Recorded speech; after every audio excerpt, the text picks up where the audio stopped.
Pak Dodi ini asli Surabaya. Asli Surabaya. Arek Surabaya Arek asli. Surabaya. Satu nyali wani. Ya. Kok bonek nih, Pak. Dia menakutkan, bergerak, mematikan. Waduh. Itu yang aku lihat di Instagram, ngeri kali Pak Dodi ini. Topik dan juga ilmu yang akan disampaikan oleh Ustadz yang saat ini sedang hype-nya. Pasti podcast syar'i. Islam menjaga agama, Islam menjaga akal, Islam menjaga harta, Islam menjaga nyawa, Islam menjaga nasab. Bismillah, assalamualaikum warahmatullahi wabarakatuh. Alhamdulillah hamdan katsiran thayyiban mubarakan fi kama yuhibbu rabbuna wa yarda. Shalatu wassalamu ala nabiyina Muhammad wa ala alihi wa ashabihi wa man tabi'ahum bi ihsan ila yaumiddin, amma ba'd. Masyarakat muslimin, pemirsa Al-Furqan TV dan pendengar radio suara Al-Furqan dimanapun Anda berada, senang sekali rasanya Al-Furqan TV kembali menjumpai Anda dan menyapa Anda dalam program kami, pasti podcast syar'i Al-Furqan TV. Nah, Masya Allah, di podcast kita hari ini luar biasa sekali, spesial. Kami kedatangan seorang tamu ya, Masya Allah, ini kita harapkan dari dulu kita bisa berbagi ilmu dengan beliau ya, luar biasa. Kita mengambil di sela-sela waktu beliau yang habis mengisi pelatihan dan training tentang leadership bersama dengan santri-santri kita. Beliau adalah Bapak Dodi Abu Faisal atau Pak Dodi Faisal Humaini. Assalamualaikum warahmatullahi wabarakatuh, Pak Dodi. Waalaikumsalam warahmatullahi wabarakatuh. Gimana kabar, Pak? Alhamdulillah khair ya. Alhamdulillah khair. Alhamdulillah bisa ketemu ini sama Mas Bobi. Masya Allah. Aku yang senang banget bisa ketemu Pak Dodi ini. Masya Allah. Masya Allah. Jadi beberapa waktu lalu kita sering WA ya, Pak ya. Ya. Aku juga banyak bertanya tentang pelatihan leadership dan alhamdulillah qadarullah Allah mudahkan pertemuan kita di hari ini, Pak. Luar biasa, Masya Allah. Baik Pak Dodi, luar biasa ya Pak. Jadi tadi aku banyak melihat video-video ya Pak Dodi habis memberikan pelatihan ke santri-santri kita di Al-Furqan, dan itu merupakan hal yang luar biasa karena itu begitu penting mereka untuk mendapatkan bagaimana pelatihan seorang leadership, kekompakan dan lain sebagainya. Sebelum kita diskusi masalah topik kita yang akan kita bahas nih Pak, ya. Kesan Pak Dodi selama membinai teman-teman tadi santri gimana dari Pak Dodi? Ya, yang karena kalau kami memberikan pelatihan utamanya kalau ke sekolah ya. Biasanya kan sekolah-sekolah umum Mas Bobi. Kemudian ini kesempatan luar biasa melatih, membina dari santri-santri. Dari ini baru ini santri ya Pak ya? Sebenarnya beberapa kali juga pernah di pondok ya. Cuman kalau yang dengan pondok Ma'had Al-Furqan ini yang pertama untuk santri. Ya tadi kami pandu, kami fasilitasi ya relatif lancar. Santri-santri ngikuti dengan baik gitu kan. Yang saya paling senang itu kadang gini, waktu kita aktivitas misalnya bikin games gitu ya. Nah kalau dengan sekolah-sekolah yang lain itu selalu kita perlu pengamatan, ngamatin satu-satu ya. Artinya kaitannya ada curang sama ada curang enggak, jujur enggak gitu ya, sportif enggak gitu ya. Nah kalau waktu permainan ini kan relatif saya sendiri ya, mungkin dibantu Mas Aziz gitu ya. Sementara pesertanya banyak, harusnya memang ada yang juri yang ngawasi satu persatu. Nah ini cukup saya bilang ini kami enggak ngawasi, yang ngawasi Allah saja langsung gitu ya. Jadi saya pokoknya minta kejujuran gitu ya. Nah mereka lakukan semuanya ya. Jadi kalau mereka memang salah, keliru, mereka ngakuin sendiri. Kelompok kami keliru, kelompok kami kurang gitu ya. Masya Allah. Jadi itu salah satu kelebihan yang ada di santri kita ya Pak. Insya Allah. Ya. Tapi menurut Pak Dodi, pelatihan-pelatihan seperti leadership dan pelatihan life skill lainnya tuh penting nggak sih Pak? Mereka itu harus didapatkan Pak Dodi? Ya saya pikir mau tidak mau kan memang keluar dari sekolah mereka akan masuk ke dunia nyata. Betul. Anggaplah kalau kami istilahkan dunia pelatihan atau dunia pendidikan itu kan another world, dunia lain gitu ya. Nanti keluar dia akan masuk the real world ya. Di mana dia berkeluarga, dia bermasyarakat, dia masuk dunia kerja dan sebagainya ya. Betul. Nah, ketika orang atau anak itu masuk ke the real world yang saya maksud tadi, dunia nyata, maka mau ndak mau dia akan banyak berjuang ya. Ada banyak bersosialisasi dengan masyarakat, dengan warga. Baru the real life-nya tuh di situ ya. Betul, ya. Nah, sementara yang kami coba amati banyak sekolah yang mereka sangat fokus kepada hal-hal akademik ya. Betul. Pelajaran dan sebagainya, tetapi kemudian mungkin kurang menyentuh untuk kemampuan hidup atau life skill atau mungkin leadership, managerial skill dan sebagainya ya. Nah, yang kalau kemudian mereka akan keluar, maksudnya selesai sekolah, nah dia dia kurang dalam kemampuan ini, dalam leadership skill, betul, managerial skill, sosialisasi skill dan sebagainya. Ya, jadi saya pikir ini satu kemampuan yang penting untuk terus diberikan kepada santri gitu ya, kepada anak-anak sekolah. Betul, gitu. Betul Pak Dodi. Pak Dodi, kalau aku lihat Instagram Pak Dodi kan, Pak Dodi ternyata melatih dasar kepemimpinan ini mulai dari anak SD ya Pak ya. Nah, berarti kalau kita belajar soal leadership Pak ya, berarti kita tuh belajar leadership tuh sebenarnya dari sejak kapan sih Pak? Kita sudah, mungkin kita yang punya anak nih sudah mulai mengarahkan anak kita tentang kepemimpinan ya, tentang kepribadian, kepercayaan diri dan sebagainya. Sebenarnya dari kapan sih Pak mulai sebenarnya kita harus mendidik anak-anak kita nih? Iya. Harusnya kalau pandangan saya memang sejak dini. Yeah. Sejak dini kan gitu. Nah, kalau kita ngomongin tentang leadership atau kepemimpinan itu kan ada levelnya gitu Mas Bobi ya. Jadi sebelum kita memimpin organisasi, masyarakat dan sebagainya itu ada yang kemudian kita mesti pimpin ya. Yang pertama personal leadership. Jadi itu berkaitan dengan mimpin diri. Nah, jadi basic of leadership itu ya mimpin diri kan gitu ya. Personal leadership kan gitu ya. Mulai bagaimana dia punya visi, cita-cita ya. Bagaimana dia bisa mengatur waktu, disiplin, bagaimana dia bisa membangkitkan semangat, antusiasme, itu kaitannya mimpin diri ya. Bagaimana dia bisa memegang prinsip atau integritas gitu ya. Nah, nanti ada lagi interpersonal, memimpin orang lain. Baik. Nah, memimpin orang lain, kemudian memimpin tim, ya, memimpin organisasi, nah, mungkin memimpin masyarakat kan itu. Nah, ini saya pikir sangat penting, perlu untuk dikenalkan sejak dini ya. Jadi anak dilatih mulai memimpin diri dengan tanggung jawab. Anak dilatih untuk mengendalikan dirinya dengan bangun pagi tanpa diobrak-obrak gitu ya. Nah, ini bentuk latihan untuk memimpin diri ya. Karena ini pondasi sebelum memimpin orang lain kan gitu. Betul Pak Dodi. Jadi mungkin sejak dini yang menarik itu. Berarti benar juga ya Pak, sebelum kita mimpin masyarakat harusnya kita tuh udah bisa memimpin diri kita sendiri ya Pak ya. Betul. Jadi amat sangat setuju mungkin Pak Dodi kalau misalnya pelatihan terkait dengan life skill kepemimpinan ini masuk pada dunia kurikulum pendidikan ya Pak ya. Iya, makanya tadi saya sempat sarankan gitu bagaimana kalau kemudian ini jadi kurikulum gitu ya. Jadi selain mungkin pelajaran-pelajaran yang sudah ada di sekolah atau di pondok gitu kan, kemudian ada guru khusus gitu ya, yang mungkin menyiapkan tentang leadership, managerial skill gitu-gitu ya. Nah, ini menarik saya pikir. Menarik. Betul Pak, itu bukan hanya menarik tapi dibutuhkan Pak Dodi. Betul, ya. Saya membaca beberapa buku, ada quantum teaching ya. Quantum teaching itu dia punya kurikulum juga demikian.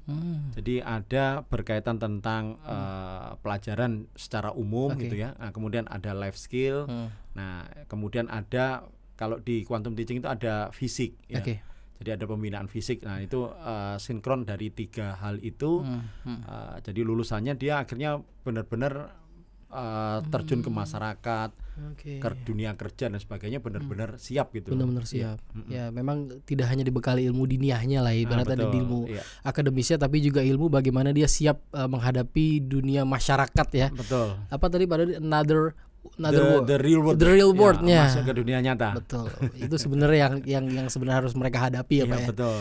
Oke, Masya Allah Pak Dodi, aku juga mengenal Pak Dodi kan sebagai seorang trainer ya. Luar biasa, Masya Allah, kiprah Pak Dodi melatih kita semua tentang SDM, leadership, dan Pak Dodi ini punya Kartens HRD ya Pak ya. Kartens HRD, terus juga Lentera apa? Lentera Camp Trawas. Nah, aku bertanya terkait, berarti kan ada kaitannya dengan SDM nih ya. Tentunya kan organisasi yang baik, organisasi yang besar itu tentunya didukung oleh SDM yang hebat. Betul. Nah, Pak Doni kan sebagai sebagai pengembang SDM ya, pengembang orang-orang lah untuk lebih mengenal lebih mendevelop diri dia. Seberapa penting sih Pak sebenarnya untuk pengembangan diri dalam dunia SDM tersebut Pak, dalam dunia HRD misalnya. Nah, itu seberapa penting menurut Pak Dodi?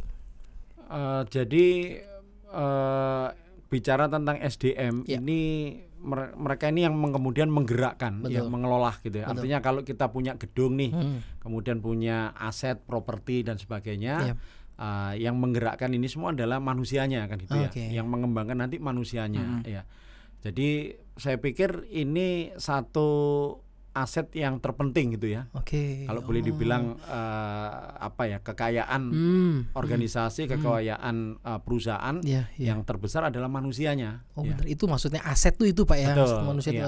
Betul. Harusnya demikian. Jadi makanya sekarang ada istilah bukan kalau dulu human resource gitu ya. Nah sekarang ada human capital.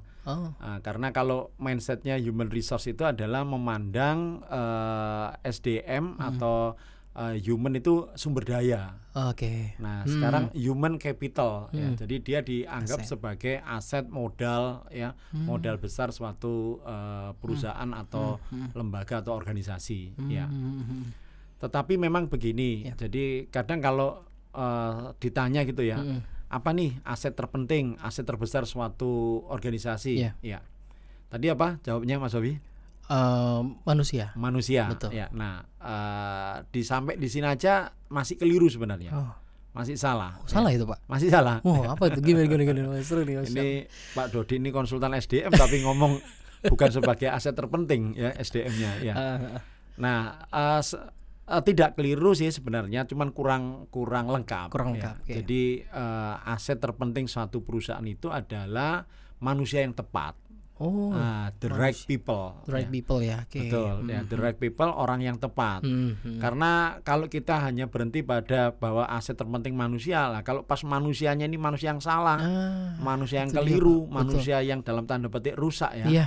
Itu betapa merepotkan. Betul. Mas Bobi pasti ngalamin nih ketemu kalau itu sampai bilang mending ngopeni mesin rusak daripada manusia rusak ya.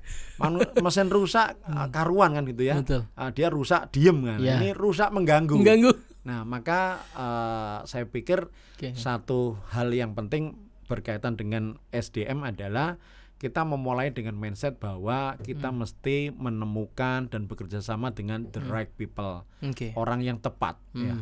Karena nanti awalnya saja sudah enak, sudah tepat, Masya Allah, ke depan itu sangat memudahkan ya. Nah, seperti ketemu Mas Aziz ini ya. Masya Allah, itu aset luar biasa itu Pak.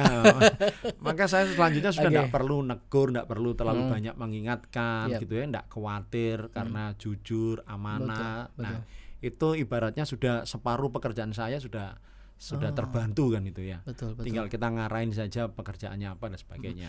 Berarti pentingnya kita proses hiring di awal itu penting ya Pak ya untuk mencari the right people itu ya Pak ya. Yes, nah itu makanya banyak yang datang ke saya gitu ya, konsultasi Mas Bobi gitu kan.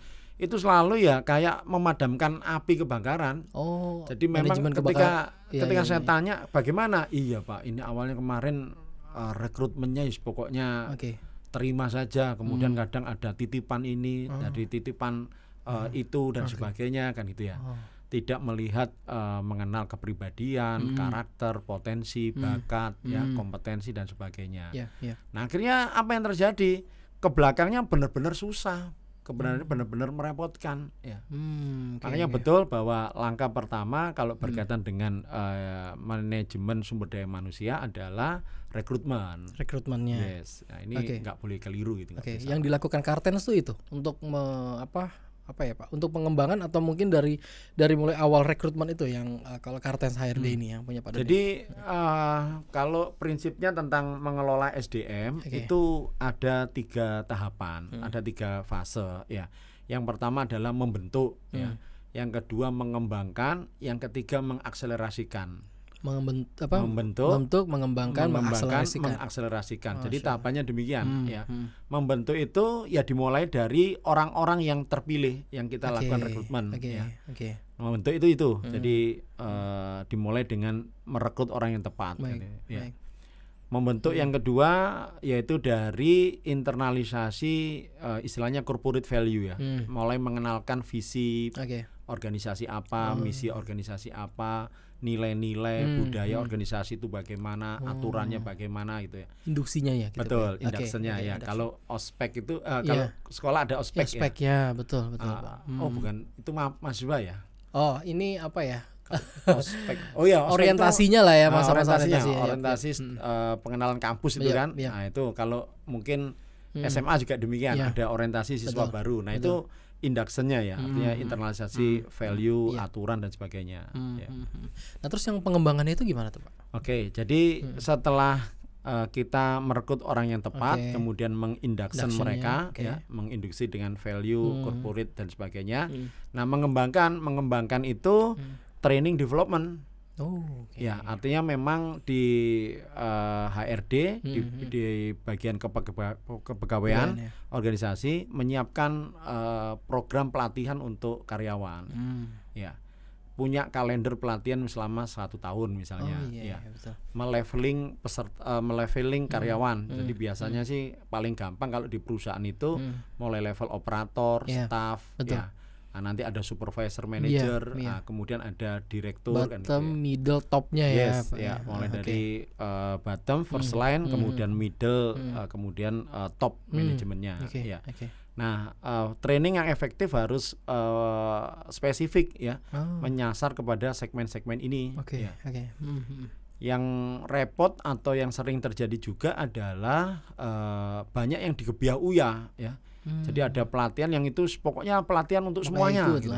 Benar-benar. Nah, itu kadang nggak spesifik, nggak sesuai dengan need dari corporate tersebut, ya. Dari corporate itu, ya, dari mungkin peserta atau karyawannya itu. Jadi memang kita harus memisah dulu, ya Pak, ya. Misalnya kita mau undang Pak Dodi, tolong dong training kita itu tidak berarti semua karyawan kita di training Pak Dodi, ya. Berarti kita harus spesifikkan dulu, ya Pak, ya. Biar dapat outcome, ya, biar dapat keluaran yang benar-benar tepat gitu loh. Karena kan prinsipnya gini, Mas Bobi, kalau kita lihat apa sih domain tanggung jawab dari tiap level gitu, ya. Itu beda, dan bedanya beda banget gitu, ya. Di level low management, di level staff, operator, itu mereka lebih banyak hal-hal teknis. Laksananya, ya. Eksekusi kan itu, ya. Di level middle, mereka ini berkaitan dengan hal-hal yang sifatnya taktis. Jadi konsep, ya. Makanya para manajer itu kan pekerjaan ini ngonsepin. Betul. Kayak Mas Bobi misalnya ngonsepin nih, tak bikin konsep nanti ini tugasnya ini dan sebagainya. Nah, nanti setelah dibikinin yang di level bawah eksekusinya. Ya. Nah, di level atas top itu strategik, ya. Strategik dan kebijakan. Itu makanya yang menentukan arah perjalanan setahun, 2 tahun, 5 tahun ke depan ini top manajemen ini. Dia memikirkan hal-hal strategik, mencapai goal itu, mencapai key performance indicator, ya, mencapai KPI itu. Nah, ini apa yang dilakuin.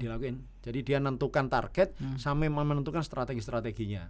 Strategi diturunkan ke middle untuk membreakdown menjadi sejumlah panduan-panduan, konsep-konsep plan-nya lah, ya. Betul, ya. Itu menjadi sejumlah konsep-konsep, panduan-panduan kerja dan sebagainya. Setelah ini dibikin technical, yang di low management tinggal eksekusi. Betul, ya. Pak, betul, Pak. Makanya 3 level ini semuanya penting. Iya, semuanya penting. Betul. Karena apa? Misalnya nih ada di level top manajemennya bagus, bikin goal, bikin strategik bagus, level middle bagus, tapi eksekusinya enggak karuan, technical, teknisnya dia enggak karuan. Atau mungkin sebaliknya, teknisnya bagus, strategik top manajemen bagus, tapi di level middle tidak mampu membreakdown strategi dari pimpinan menjadi sejumlah konsep, itu kacau, dia nggak ngakuin. Bagus kerjanya tapi tidak sesuai konsep yang besarnya gitu, ya. Betul, ya. Padahal di level middle manajemen nggak kalah penting. Betul. Dia yang mengkonkretkan dari hal yang abstrak, di level top itu kan masih abstrak. Benar, masih langit banget lah, ya, masih lah. Belum membumi gitu, ya. Nah, maka middle management itu nggak kalah penting. Makanya kami ada kelas, Mas Bobi, itu kelas manajer hebat, ya. Nah, jadi harus ikut, ya, harus ini, ya. Jadi ini spesial gitu, ya. Jadi maksudnya dia yang kemudian membreakdown menjadi sejumlah program, menjadi sejumlah activity, SOP dan sebagainya, kan itu, ya. Nah, maka ini juga penting. Halnya yang sama nih, yang di low management bagus, kemampuan teknis kerjanya bagus, middle konsepnya bagus, ya. Saya nunggu pimpinan nggak ngambil kebijakan, nggak ada arahan, nggak ada strategi gitu-gitu, ya nggak bisa, kan itu, ya. Betul. Nah, maka karena punya domain tanggung jawab yang berbeda ini, pendekatan trainingnya kepada beliau-beliau ini juga beda, gitu kan. Pak Dodi punya tuh dari mulai low, middle sampai top tuh. Iya, insya Allah ada program-programnya itu. Ya. Oke, berarti benar, ya Pak Dodi. Jadi memang kita mengembangkan. Kadang juga kita gini Pak, top manajemen tuh punya visi ya Pak ya. Tapi terkadang dia membreakdownnya ke bawah, ke mana, ke middle-nya, turun lagi ke pelaksana, itu kan kadang-kadang mereka agak sulit itu loh. Apakah sulitnya itu adalah tidak bisa memanage sehingga visi itu tidak bisa terbreakdown dengan baik atau lain sebagainya. Nah menurut Pak Dodi peran leader itu penting banget nggak sih Pak untuk kita bisa memvisikan ya tim-tim kita itu untuk bisa menjalankan visi besar kita tuh Pak. Betul, iya. Leader itu sangat besar peranannya ya. Kenapa? Karena sebagaimana kita tahu bahwa banyak perubahan-perubahan itu diawali dari hadirnya pemimpin. Betul. Ya. Makanya disebut leader itu sebagai agen perubahan. Agent of change. Agent of change. Ya. Betul. Jadi dia mampu hadir kemudian melihat tatanan yang mungkin buruk, kurang baik menjadi baik. Gitu ya. Dari tatanan yang baik dia nggak cukup puas, bagaimana menjadi hebat kan itu ya. Jadi proses mengawal perubahan ini perlu sosok itu. Ini perlu sosok, tidak bisa kemudian dibiarkan begitu saja, tidak. Harus ada orang-orang yang berinisiatif, ya. Ada orang-orang yang kemudian mengawali, merintis. Nah, orang pertama ini loh, orang yang dicari. Ini orang langka ini, Mas Bobi. harus di ini kan ya, diawetkan. Iya, ini harus masuk suaka ini. Suaka Marga Satwa yang dilindungi ini ya. Karena kebanyakan orang ya praktis akan pasif, menunggu, cari aman. Betul. Ini ada orang aneh nih, kemudian dia berdiri mengawali gitu ya, memberikan visi. Gimana kalau demikian, kalau demikian kan gitu ya. Nah maka orang-orang yang lain akhirnya mau ngikutin. Ya. Jadi akhirnya ada perubahan itu. Ya. Nah ada 4 peran seorang leader, Mas Bobi. Ya, jadi pertama adalah peran perintis. Yang kedua adalah penyelaras, yang ketiga pemberdaya, yang keempat panutan. Perintis, penyelaras, pemberdaya, panutan. Ya. Yang tadi di awal dia membuatkan tujuan, membuatkan jalan menuju tujuan itu bagaimana? Nah itu perintis. Ya. Makanya saya kadang kurang senang atau kurang cocok melihat pemimpin tuh, ayo segera kita lakukan, ayo apa? Kamu lakukan saja, ayo kamu lakukan, ya. Anggotanya jadi bingung. Ya. Betul. Ibaratnya panglima nyuruh perang, ayo perang, tetapi panglianya diem aja gitu ya. Panglima diem aja. Dia enggak mau ngawalin, enggak mau ngerintis gitu ya. Betul. Nah, ini dia mesti jadi perintis. Yang kedua penyelaras. Penyelaras itu ya melihat kemampuan dari anggota. Dia punya kompetensi apa, berbeda dengan ini, berbeda ini. Nah, itu mesti mau nyelarasin ya. Nah, kalau kemudian ada anggota yang terus nyalain aturan, diingatkan, itu penyelaras ya. Ibarat kayak orang gerak jalan itu, Mas Sofi. Ya, pernah gerak jalan enggak? Pernah. Tapi udah lama itu, Pak. Jadi berapa orang gitu kan ya, kita mimpin. Nah, peran perintis itu menentukan tujuannya dan jalan menuju ke tujuan itu lewat jalan apa gitu ya. Penyelaras itu perannya adalah mengatur, biasanya kan yang tinggi itu di depan ya. Betul ya. Yang kemudian tambah pendek-pendek belakang. Betul. Ya, nah kan gitu. Nah, pada saat berjalan kadang nggak selaras, kaki kiri, kaki kanan. Jalan di tempat juga gitu. Nah, itu maka leader itu menyelaraskan. Biar seragam gitu ya. Biar seragam. Nah, kalau di perusahaan juga demikian, dia mesti menyelaraskan dengan aturan. Nah, yang ketiga pemberdaya. Pemberdaya itu kadang orang gerak jalan ya karena finishnya agak jauh, mulai kendur semangatnya. Betul, Pak. Maka dia memberdayakan, dia menjadi motivator bagi anggota-anggotanya. Ayo kita bisa kok ya. Selain menjadi motivator, pemberdaya itu juga menjadi guru. Dia ngajarin, nih mesti yang dilakuin. Ini yang mesti dilakuin. Kayaknya Mas Bobi banget ini. Iya, Pak. Aku nih kayak lagi kuliah umum nih. Ya, jadi ini pemberdaya. Jadi akhirnya dia paham ilmunya, dia merasa berkembang, kemudian dia semangatnya tinggi gitu ya. Nah, yang terakhir panutan. Ya, panutan ini dia menjadi role model ya. Jadi anggota itu akan bekerja, merangkak, berjalan atau berlari, itu tergantung leadernya. Misalnya Mas Bobi nih leadernya, Mas Bobi punya standar kinerja itu tinggi, akan menjadi role model, panutan, maka stafnya, anggotanya akan ikut gitu ya. Tapi kalau leadernya itu ya pemimpinnya ini style kalem ya, pokoknya melaku lah ya, pokok jalan saja. Nah biasanya akan jadi role model bagi yang lainnya. ya, menjadi panutan ya wes ikut pelan saja. Nah, itu ya Mas Bobi ya. Betapa pentingnya leader itu untuk mengawal perubahan organisasi dan itu tadi ada 4 peran utama seorang leader. Masya Allah. Ini dari tadi kita ngegas tapi lupa untuk memperkenalkan diri sedikit nih Pak. Pak Dodi ini asli Surabaya. Asli Surabaya. Arek Surabaya asli. Surabaya. Satu nyali wani. Ya. Bonek nih Pak. Dia menakutkan, bergerak mematikan. Waduh. Itu yang aku lihat di Instagram, ngeri kali Pak Dodi ini. Oke, Pak Dodi berarti basically pendidikan di Unair untuk ambil apa dulu tuh Pak? Kami di Unair S1 dan S2 program studinya manajemen sumber daya manusia. Oh iya pas lah ya. Ya alhamdulillah. Oh Masya Allah. Jadi saya termasuk yang bersyukur Mas Bobi karena kan banyak nih orang kuliah jurusannya apa, kerjanya ndak berhubungan, ndak relate. Termasuk Mas Bobi nih. Iya. Nah saya termasuk yang langka kuliah nyambung sama pekerjaannya. Tapi enjoy banget ya Pak ya, menikmati. Ya enjoy banget. Kok sampai ada apa? Camp apa tuh? Lentera camp Trawas? Apa memang Pak Dodi ini orang yang suka outdoor atau gimana tuh Pak? Kalau jadi memang untuk menemukan calling kita, apa yang menjadi panggilan dari diri kita, itu satu mengenal apa yang menjadi bakat kita. Ya. Jadi misalnya kita punya bakat kaitannya dengan kalau saya kaitannya dengan ilmu manajemen, bisnis, SDM kan itu ya. Nah, yang kedua kaitannya dengan apa yang kita suka ya. Hobi, minat. Nah, saya kebetulan dulu sangat aktif di pecinta alam. Jadi ikut ekstrakurikuler gitu kan atau UKM gitu ya. Nah, itu di pecinta alam. Memang ya mendaki gitu-gitu ya. Memanjat tebing, berkemah, apa-apa, rafting gitu-gitu.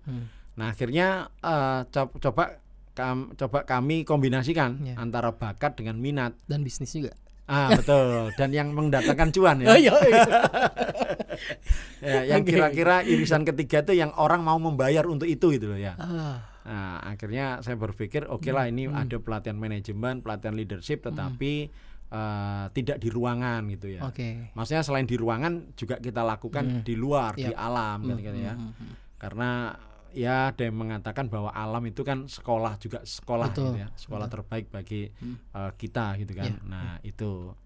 Nah irisan yang keempat, jadi yang pertama tadi bakat ya, apa yang kita bisa. Nah, yang kedua apa yang kita mau ya, yaitu hobi, minat ya. Irisan yang keempat itu yang membuat orang itu mau untuk membayar untuk itu. Ya. Nah yang keempat yang kita ngerasa bahwa apa yang kita lakukan itu punya nilai, value, punya kebermaknaan atau lebih tinggi lagi yang akan mendatangkan amal soleh, pahala buat kita. Itu udah tingkat atas tuh. Nah betul ya. Jadi kalau orang sudah melakukan pekerjaan dengan irisan 4 hal tadi, itu dia sudah menemukan calling dari dirinya. Makanya tadi termasuk life skill tadi yang Mas Bobi singgung. Nah itu anak-anak harus mulai mengenali ya. Apa yang menjadi bakat dia, apa yang menjadi minat dia, yang dia lakukan tidak dibayar pun dia mau gitu ya.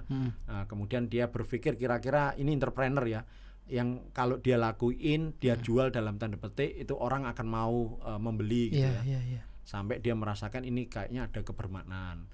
Nah kalau anak kita atau mungkin santri sampai menemukan calling terdalam ini, maka sudah tinggal ini saja, nemukan jurusannya apa, nemukan bidangnya apa ya.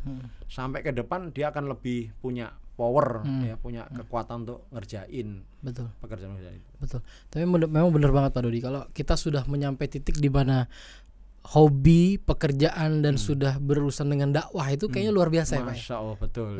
Itu yang Mas Bobi ngerasain ya. Alhamdulillah. Saya juga merasain ya. Makanya kemudian sering kita ketemu dengan pengurus masjid, pengurus organisasi Jami Mekah terutama itu kan yang akhirnya apa nih saya bilang ke pengurus yang saya bagian pengurus juga Pak Dodi ceritanya di Jami. Enggak, saya jamaah. Jamaah kajian rutin ya. Cuman akrab sama pengurusnya. Siapa ketua tamnya? Dr. Erwin. Betul. Itu saya sampaikan bahwa mungkin saya secara ilmu agama masih kurang ya, tetapi apa nih yang bisa saya bantu. Nah terus karena saya ada basic ilmu manajemen, organisasi, sistem operasional, HR, finance dan sebagainya, gimana Pak kalau saya membantu untuk membangun sistem kemasjidan seperti ini. Nah ini alhamdulillah.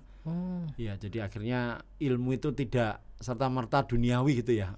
Mas Bobi ya. Betul. Tapi kemudian juga membantu mungkin masjid-masjid itu. Insya Allah. Berarti manajemen Pak Dodi ini udah masuk ke manajemen ranah masjid juga nih? Ya ini mulai sebenarnya belum lama juga Mas Bobi. Cuman saya pikir setelah saya timbang-timbang ya kayaknya nyambung semua. Yang biasa kami berikan di perusahaan corporate. Nah ini dibawa ke ke masjidan, ke pondok, sekolah, ya sekolah Islam itu kan. Betul. Nyambung semua. Betul. Misalnya kami ada topik tentang membangun SDM yang unggul gitu ya. Biasa kami sampaikan di perusahaan. Nah ini kita sampaikan ke masjid ya. Membangun jamaah yang unggul. Takmir biasanya. Takmir. Oke. Ada topik lain di luar SDM itu membangun branding kan gitu ya. Betul, membangun Pak. branding. Nah, sekarang gimana nih membangun branding di masjid biar dia punya diferensiasi. Dia beda dengan masjid yang lain, dia punya positioning sebagai masjid apa kan gitu ya. Nah, ini menarik ternyata kalau kemudian mereka menemukan branding yang kuat gitu dari masjidnya. Bicara branding positioning kan berarti marketing, Pak. Betul. Ya. Berarti kita breakdown lagi. Berarti semua hal tuh sebenarnya butuh sebuah manajemen itu, Pak ya. Terkadang tuh kita suka agak alergi mendengar manajemen. Apa sih manajemen gitu? Padahal seberapa penting sih menurut Pak Dodi manajemen tuh, Pak? Manajemen itu kan membangun keteraturan, Mas Bobi. Dari tujuan besar ya misalnya. Betul. Lanjut, Pak. Dia itu mengelola dari resource yang ada secara efisien, efektif supaya lebih bisa cepat mencapai tujuan kan gitu ya. Nah ini manajemen. Saya itu semakin mempelajari ilmu manajemen itu makin tersadar bahwa ini yang menjadikan semua urusan itu jadi cepat, jadi beres, jadi ringan kan gitu. Jadi lebih teratur dan sebagainya ya. Nah, makanya memang proses manajemen itu ibarat investasi waktu. Di awal misalnya nih Mas Bobi harus menginvestasikan waktunya untuk nyusunin tuh konsep-konsepnya, planningnya kan gitu ya, pengorganisasian orang-orangnya. Nah, kadang orang nggak sabar melewati proses-proses ini. Digas saja langsung kan gitu ya. Nah, pada saat sudah berjalan terasa ada overlapping, ada miss, ada saling tunggu, konflik ya dan sebagainya kan gitu ya. Jadi proses manajemen itu investasi waktu yang memang kita harus sempatin. Kayak gini Mas Bobi kan mungkin tampil nih sebenarnya kerja sama saya juga di situ kan. Nah, enggak boleh kemudian Mas Bobi seperti ini terus. Tetapi tetap kan kemudian mengeluangkan waktunya membuat nih strategi pengembangan ini apalagi nih Al-Furqan TV ini bagaimana ke depannya. Nah, itu mulai mikirin gitu ya. Mikirin konsep apa-apa itu.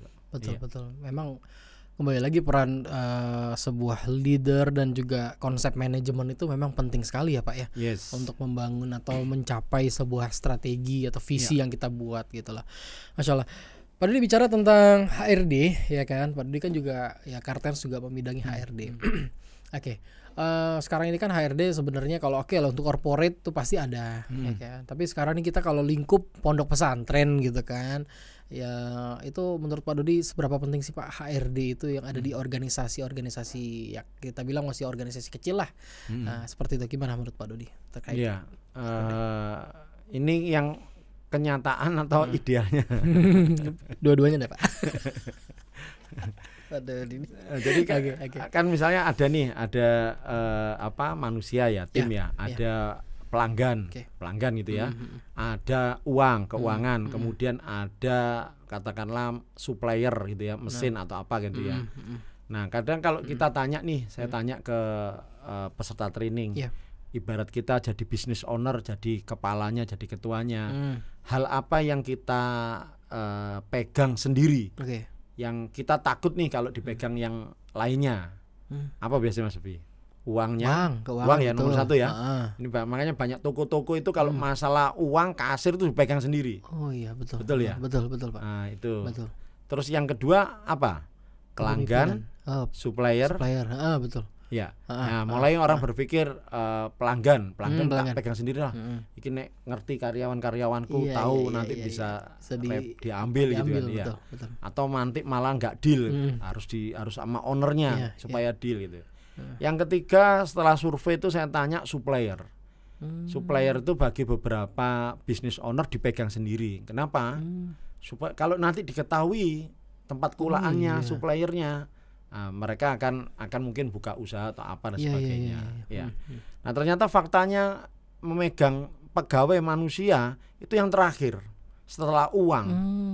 Artinya skala prioritas orang ternyata bukan tim, bukan pegawai. Yang jadi kekhawatiran sehingga kemudian business owner itu megang pertama uang ternyata bukan pegawainya. Jadi tidak seberapa penting kayaknya ini. Ya. Aduh, ini kenyataan atau iya. Nah, jadi satu sisi kita mengatakan aset terpenting suatu perusahaan atau organisasi itu manusia, tapi faktanya business owner itu lebih fokus concern ke masalah keuangan. Ya masalah pelanggan gitu ya. Terakhir baru masalah pegawainya gitu. Nah, terus bagaimana mungkin harusnya atau idealnya gitu ya. Nah, kalau kami seharusnya seorang business owner itu fokus kepada membangun tim. Oh gitu ya Pak. Oke. Nah, dia fokus membangun tim. Kenapa? Dengan membangun tim itu gara-gara tim bisa jualan. Maksudnya bisa jadi marketing yang baik gitu ya. Betul. Nah akhirnya business owner nggak perlu terlalu terlibat teknis ikut jualan atau apa. Karena apa? Ada timnya gitu ya. Kemudian dengan tim itu dia bisa membantu proses produksi, jualan dan sebagainya gitu kan, tim yang handal ya. Sampai nanti tim itu akhirnya bisa mendatangkan uang. Nah uangnya baru ke pimpinan kan itu. Ini kalau ngomongin bisnis ya Mas ya. Jadi sebenarnya bentuk tim itu tujuannya ujung-ujungnya mendatangkan uang. Cuman prosesnya tim dulu ya. Ada penjualan, ada operasional dan sebagainya ya. Nah kembali ke pertanyaan Mas Bobby tadi bahwa memang yang masih sering terjadi banyak pimpinan itu yang masih kurang aware terhadap SDM ya. Nah maka harusnya mungkin saran ya katakanlah seperti di pondok atau di organisasi mungkin memang ada bidang kepegawaian gitu ya. Yang dia mengurusi mulai rekrut orangnya, developmentnya sampai akselerasi kinerja mereka. Karena kalau ini tertata bagus, insya Allah organisasi itu akan berjalan baik, berjalan lancar. Gitu. Betul. Jadi ujung-ujungnya mesti SDM. Masalahnya SDM lagi kan. Gitu. Maka kalau organisasi yang smart gitu ya, dia akan concern untuk pembentukan SDM-nya, ya, people-nya itu. Indikator keberhasilan seorang HRD itu apa sih menurut Pak Dodi Pak? Seorang HRD satu dia bisa merekrut mendatangkan orang yang tepat. Berarti dari hulunya dulu ya. Dari hulunya dulu. Ini ya HRD kalau kemudian mendatangkan memasukkan orang yang kurang tepat menurut saya PR berat ya. Ini PR besar ke belakangnya. Makanya saya paling menakutkan itu di awal ini. Saya paling takut ini ya. Makanya nggak boleh main-main ini cari orang yang tepat itu. The right people on the right place ini ya. Ini orang-orang soleh ya. Makanya sampai saya itu ngerasain Mas Bobby ya. Kalau kemudian ada hadis gitu ya. Seindah-indah perhiasan dunia adalah istri solihah. Ya, seindah-indah perhiasan dunia adalah istri solihah. Betul. Karena kalau kita punya istri yang solihah gitu ya, tenang hati sebagai suami. Walaupun dunianya kurang indah. Betul. Walaupun di luar sana keras minimal pulang itu kan terus adem kan itu ya. Betul. Makanya dikatakan perhiasan dunia kita terhibur, kita senang, akhlaknya dari mungkin istri gitu kan ya. Nah sekarang saya ada tambahan yang lain, bukan menambahkan hadis ya, maksudnya saya punya pengertian yang lain. Seindah-indah perhiasan bisnis karyawan yang soleh. Masya Allah. Iya. Betul Pak. Iya. Betul. Makanya the right people itu luar biasa, Masya Allah ya. Jadi ini membentuk fundamental takwa itu Pak ya. Betul, ya. Makanya kita nyariin ya kalau keluarga istri soleh kan, istri soleha kan itu kalau kita cari karyawan, dupain betul karyawan yang soleh, karyawan yang kompeten gitu ya, karyawan yang tepat, the right people tadi istilah saya. Ini indikator satu. Indikator yang kedua adalah ada pengembangan, ya. Jadi yang awalnya skillnya mungkin rendah gitu kan, setelah dia masuk dia ada upgrade, ada improve. Awalnya dia ngoperasikan ini sekarang dia mau tampil misalnya nih, mau mandu jadi moderator ya. Nanti berkembang lagi jadi moderator, bisa jadi manajer. Jadi ada peningkatan kompetensi, itu HRD yang baik. Tapi HRD itu kan memang dituntut untuk mencintai pegawai Pak ya, gitu nggak sih Pak? Jadi kita tuh memang dituntut untuk peduli dengan pegawai. Agar kita tuh jadi bisa lebih luas lah mengurus mereka gitu nggak sih Pak sebenarnya Pak? Iya. Kalau di perusahaan pabrik itu HRD itu musuhnya karyawan. Oh gitu ya? Bukan malah berada di pihak mereka Pak ya? Memang HRD itu dia repot. Ya. Dia kalau ngomongin tentang tuntutan atau politik kantor dan sebagainya, HRD ini paling repot. Satu karena dia direkrut oleh pimpinan, diberi tanggung jawab oleh pimpinan. Nah, sisi lain dia harus bisa membela karyawannya. Oh iya, betul. Nah itu mungkin agak repotnya di situ. Makanya HRD itu dipilih orang-orang yang bijak, ya. Yang mentalnya baja. Betul ya. Ini Mas Bobi siap-siap berarti ya. Insyaallah. Ya.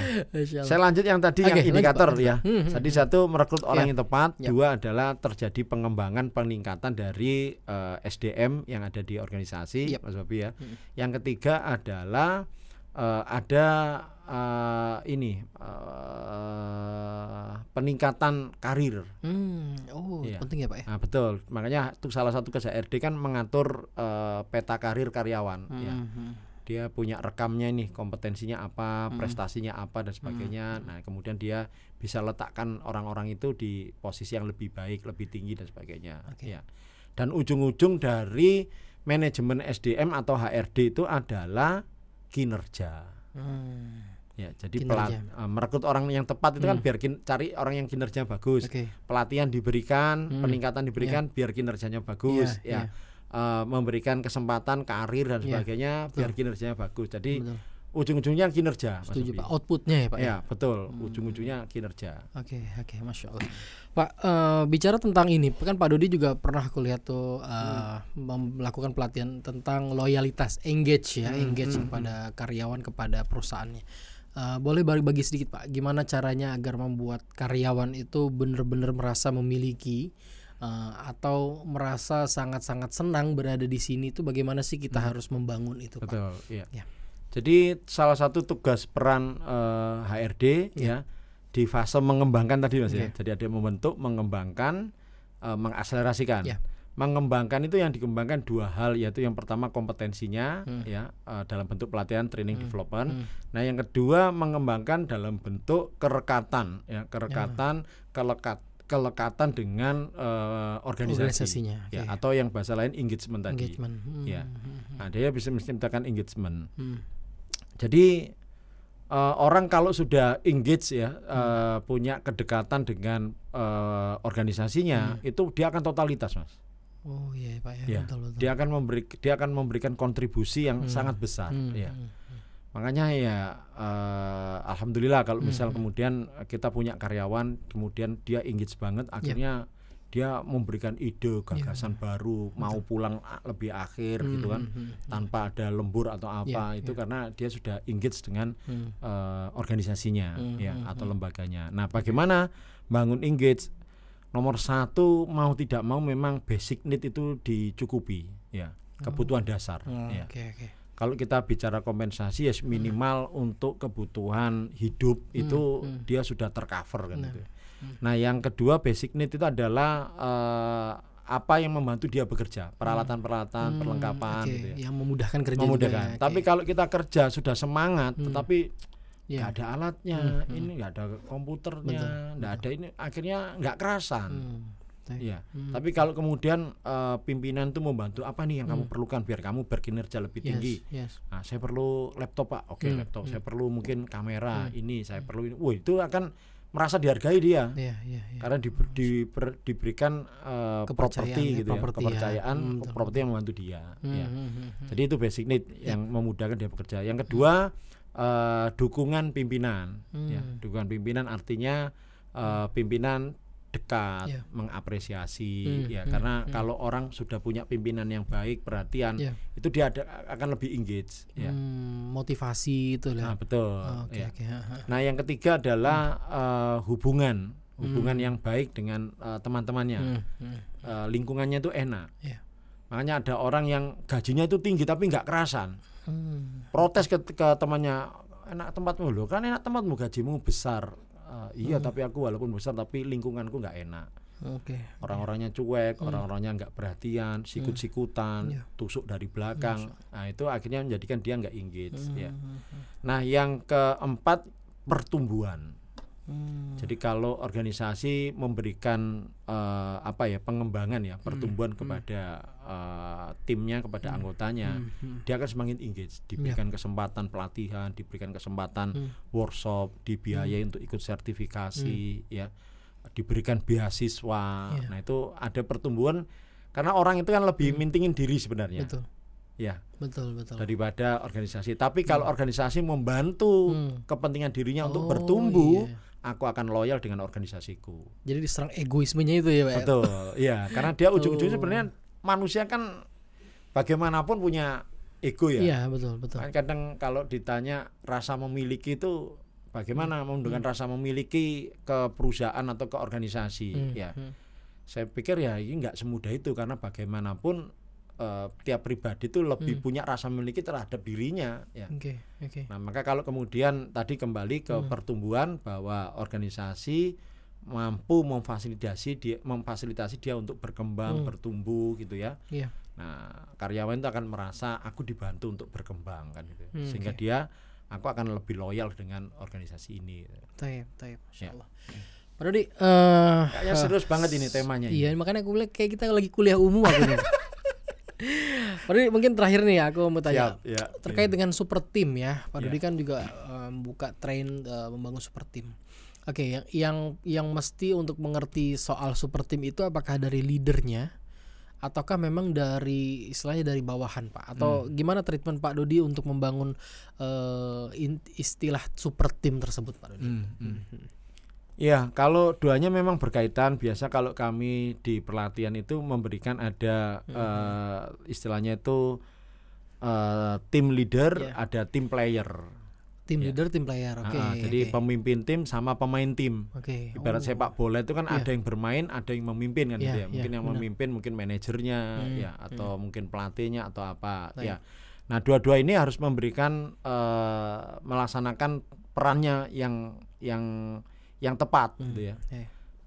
Tim leader punya tanggung jawab untuk memimpin, mengarahkan. Anggota punya kalau yang leader tadi dia mesti punya leadership, kalau yang tim player dia mesti punya followership, Nah, cuman yang followership ini termasuk tema yang jarang Maksudnya, betul, banyak orang pelatihan itu selalu topiknya leadership. Betul. Betul. Followersnya. Nah, followership ini kadang enggak tahu gimana ya. Padahal ini juga enggak kalah penting.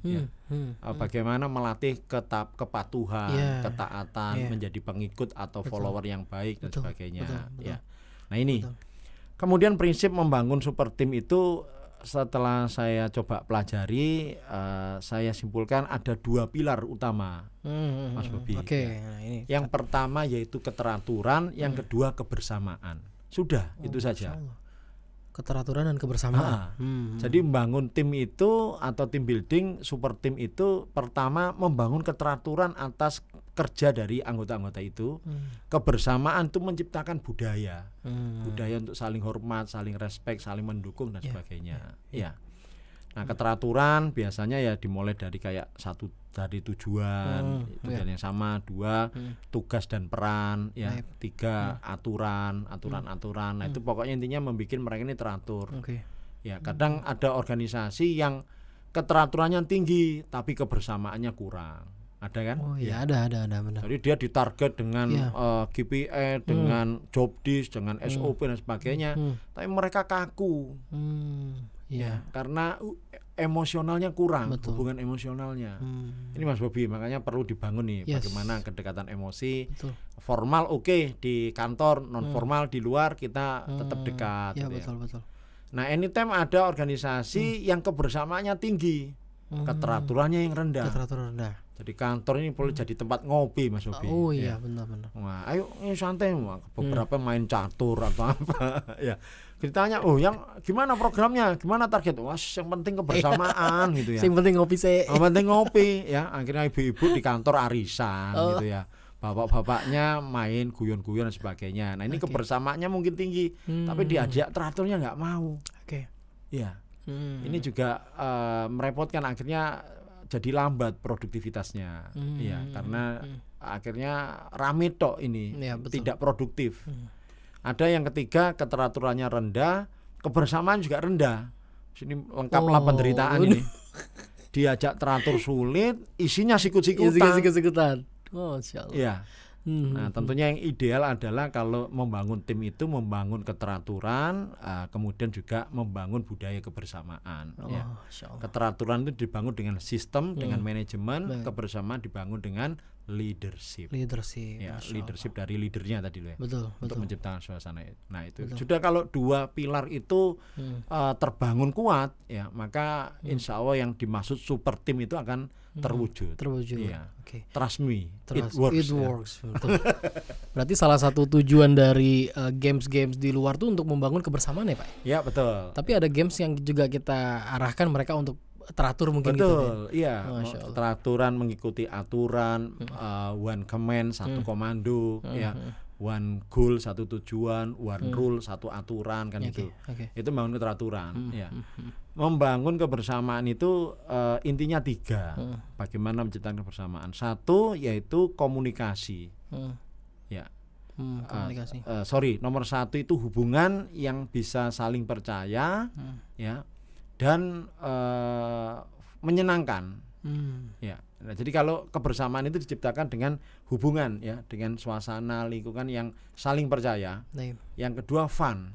Fun itu menyenangkan. Kan gini Mas Bobi, orang kerja itu kan sudah repot ya, sudah banyak kepikiran target apa-apa. Stres lah dia. Betul. Maka menjadikan mereka betah dan produktif itu kalau tetap diciptakan fun.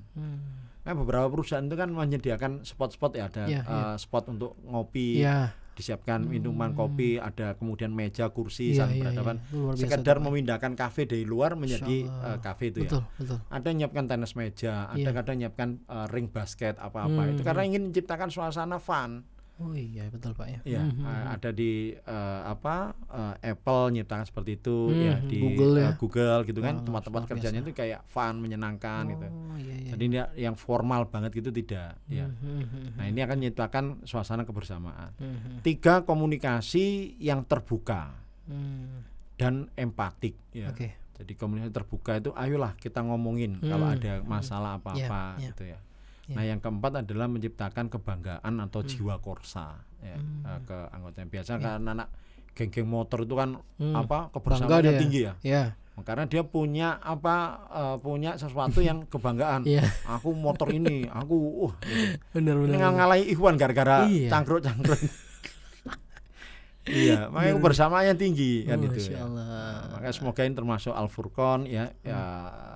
Rekan-rekan di tim Al-Furqan juga punya engage ya, punya loyalitas, punya jiwa korsa terhadap korps ini ya, nama besar Al-Furqan kan ya. Insyaallah. Memang kita pengen membentuk dari media Al-Furqan TV ini Al-Furqanismenya. Betul. Wah, ini mantap ini ya. Jiwa cinta besar dengan Al-Furqan ya. Ini ngalahin nasionalisme ini. Oke, Pak Dodi, terakhir dengan apa yang Pak Dodi capai sekarang ini dan sudah Pak Dodi perbuat, apakah itu sudah sampai ke titik di mana Pak Dodi merasa puas, atau ada mungkin harapan-harapan Pak Dodi lagi ke depannya, Pak? Iya, jadi setelah saya mulai ya misalnya terjun di dunia pelatihan, di dunia training, konsultan dan sebagainya, memberikan pelatihan itu ya. Kalau ditanya apa sudah sampai, insya Allah kalau namanya cita-cita harapan tidak boleh berhenti Mas ya. Betul. Tidak boleh berhenti ya. Sampai kita meninggal gitu ya. Artinya husnul khotimah gitu ya. Nah, adapun apa yang menjadi target ini adalah setelah saya terjun di dunia pelatihan itu, ternyata saya ingin bangun sekolah. Wih, Masya Allah. Iya. Sekolah apa nih? Sekolah leadership atau sekolah? Iya, saya pikir di Trawas sana enak tuh Pak. Betul. Masya Allah. Nah, kami di Trawas itu saat ini membangun persiapan itu namanya Sekolah Alam Leader Soleh. Oh. Ya. Insya Allah selevel SMA. Masya Allah. Itu namanya Sekolah Alam Leader Soleh. Ini insya Allah membangun 3 lantai. Ya, cuma saat ini masih 1 lantai. Oke. Okay. Ya. Ini setelah saya timbang-timbang ternyata memang pelatihan saja tidak cukup ya. Artinya memang harus ada kader-kader gitu ya. Artinya anak-anak muda yang kita siapkan ya. Dia punya akidah yang kuat gitu ya. Ibadah yang baik gitu kan. Terus termasuk kemampuan hafal, kemudian bahasa Arab gitu ya. Nah, ditambah dengan yang tadi leadership, motivasi, public speaking dan sebagainya. Itu insya Allah juga sama seperti sharing kita tadi. Nah, itu yang akan jadi kurikulum Sekolah Alam Leader Soleh gitu. Masya Allah. Bisa lah kerjasama dengan Al-Furqan. Insya Allah. Siap. Kita berharap lebih banyak intens dengan Pak Dodi nih. Baik, boleh. Mungkin sedikit call to action terakhir lah, kalau misalnya teman-teman mau ngundang Pak Dodi untuk Lentera Camp Trawas tuh bisa hubungi kemana tuh Pak? Oke, bisa menghubungi di kantor kami di Surabaya. Ya, di kantor Karten HRD itu ada yang bagian marketing juga untuk Lentera Camp Trawas. Oke. Jadi satu kantor dengan Karten siapa? Betul, untuk kantor pemasaran di Surabaya, kantor pemasaran Lentera. Iya. Berarti tinggal, karena kan pelanggan Pak Dodi ini udah luar biasa nih, BUMN. Luar biasa, Masya Allah. Barakallahu fikum. Amin. Baik, terima kasih banyak Pak Dodi. Ya Allah, seperti yang saya bilang tadi, kalau mau ngobrol sama Pak Dodi mungkin bisa 5 jam lebih lah kita kayak satu shift nih Pak ya, tapi karena waktu yang membatasi kita, jazakumullah khairan Pak Dodi atas segala berbaginya ya Pak ya, atas segala inspirasi yang Pak Dodi berikan kepada kita, suatu ilmu yang baru bagi anak pribadi Pak, dan juga kita berharap ini bermanfaat juga untuk para jamaah dan penonton Al-Furqan TV Pak Dodi. Dan juga terima kasih banyak Pak Dodi telah membersamai juga santri-santri kita Pak ya. Itu suatu cerita yang mungkin tidak akan terlupakan oleh mereka lah. Mereka mendapatkan pengalaman baru, inspirasi baru setelah apa yang Pak Dodi berikan pada mereka, luar biasa. Tapi Pak Dodi, jazakumullah khairan sekali lagi Pak, barakallahu fikum atas waktunya, suatu kehormatan Al-Furqan TV bisa mengundang Pak Dodi ke sini Pak ya. Sering-sering Pak Dodi ke sini Pak ya. Ini rumah kedua loh Pak. Betul. Oke. Baik, dan juga kepada pemirsa Al-Furqan TV dan pendengar radio Suara Al-Furqan dimanapun Anda berada, demikian podcast kami bersama dengan Pak Dodi yang Masya Allah beliau banyak memberikan inspirasi baru bagi kita semua terkait memberdayakan SDM, leadership, bagaimana membentuk sebuah tim yang solid, yang luar biasa, yang mungkin itu bisa Anda dapatkan dan semoga bisa bermanfaat untuk Anda semua. Dan jangan lupa untuk bagikan konten yang baik ini, konten yang positif ini kepada halayak ramai, saudara-saudara Anda, teman-teman Anda, agar ilmu ini bisa tersebar luas dengan baik. Baik, kami dari Studio Al-Furqan TV, Mahat Al-Furqan Al-Islami, segenap kru Al-Furqan TV yang bertugas, kita tutup dengan doa kafaratul majelis. Subhanakallahumma bihamdika asyhadu alla ilaha illa anta astaghfiruka wa atubu ilaik. Assalamualaikum warahmatullahi wabarakatuh. Waalaikumsalam warahmatullahi wabarakatuh. Topik dan juga ilmu yang akan disampaikan oleh Ustadz yang saat ini sedang hype-nya. Pasti podcast syar'i. Islam menjaga agama, Islam menjaga akal, Islam menjaga harta, Islam menjaga nyawa, Islam menjaga nasab.